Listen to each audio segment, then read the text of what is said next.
In the 1920s, astronomer George Hale conceived the idea of the 200-inch telescope on Mount Palomar. The story of its conception to its opening is a 30-year epic tale that begins in the ashes of World War I, through the Great Depression, and past the Second World War. It first opened its eyes to the sky on January 26 of 1949. In the book The Perfect Machine, writer Ronald Florence documents the incredible challenges, plot twists, and the politics of big science in the apex of young American empire. I read that story as a kid, and over the decades I've come to find that it's become my own story in many ways. After a lifetime of love for this telescope, I got to finally see it in person in 2017. It was there that I was inspired to my own vision, one that led to this guitar and hopefully the beginnings of a new journey of discovery and exploration.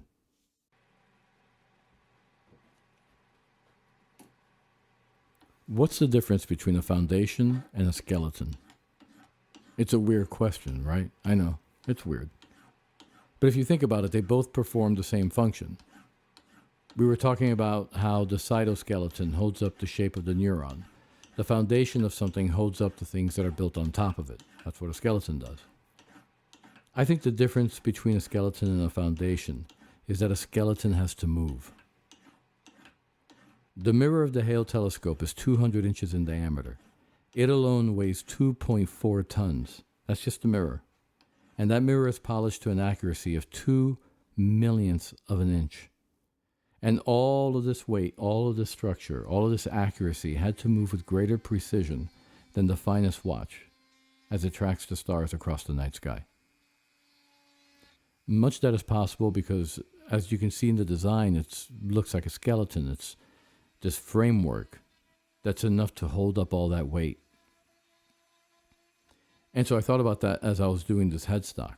Now, this is a very modest skeleton that I'm implanting here. But basically what I'm going to do is put a small little L bracket and insert that in the headstock in order to give it some rigidity. Now, there's much better brackets that can be made, and I probably will make those in the future. I can also see using things like carbon fiber for this kind of reinforcement. But I wanted to do the bare minimum. I wanted to see how this thing acts under stress, under load.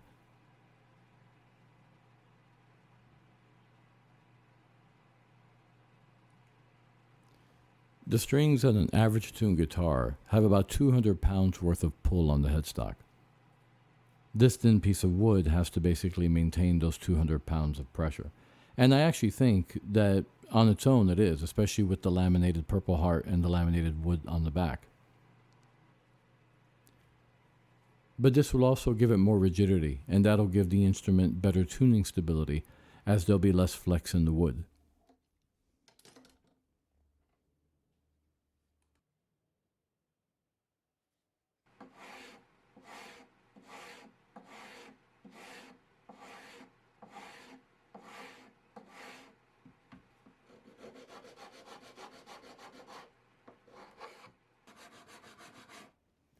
But there's a deeper problem here.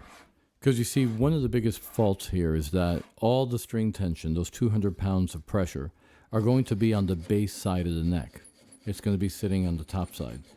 So the problem with that is over time, that might lead to warping of the neck as a twist. So I have to find some way in order to distribute that 200 pounds of pressure equally on the treble side as well as the bass. And that's where we're coming to the second part of the skeleton.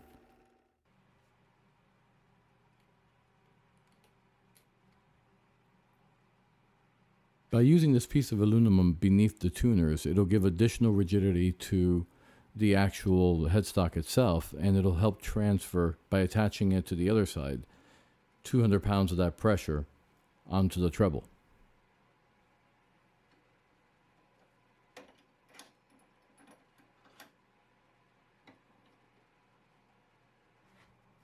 Here's another truth about the Hale telescope. It's just beautiful. There's something about the way form follows function. It's beautiful in the same way that an old sports car or an F-15. I'm not going to lie. I've got to be honest. When I came up with this idea, it was in part because I just found it to be a very beautiful way for form to follow function.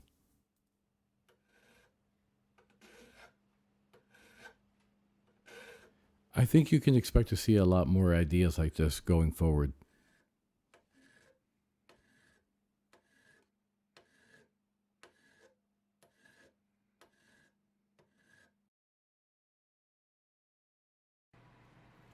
The mirror is to this telescope what pickups are to a guitar.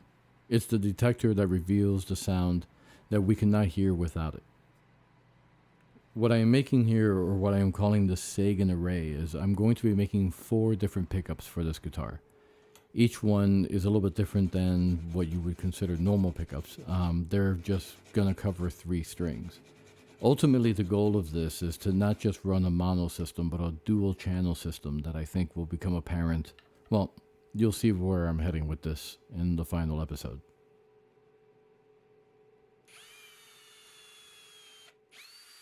I think one of the most amazing things about this telescope is that the people who built it had no idea what they would see.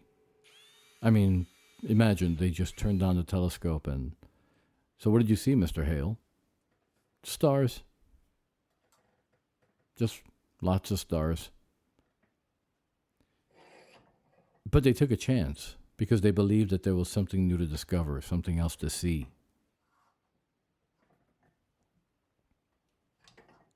I think I feel that way about this guitar and about this pickup array. I don't know what I'm going to find. I don't know if this is going to work. I don't know if this is a stupid idea. What I do know is that there are new sounds out there waiting to be discovered. The guitar has been through a lot of different iterations. First it started off as an oud, and then it became a lute, eventually becoming the Spanish guitar, then the steel string acoustic guitar, then eventually the electric guitar. With each new voice, a new reality came into being. I want to discover and explore those new realities.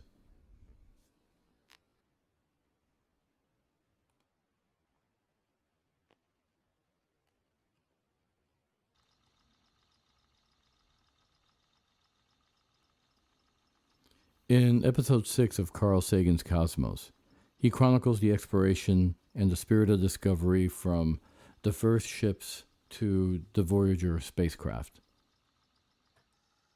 Finally, he ends up exploring the possibility of interstellar travel. The episode is called The Travellers Tales. I guess this guitar, all of my guitars, actually this channel and my lifelong love of music, are the tales of my travels in my search for sound.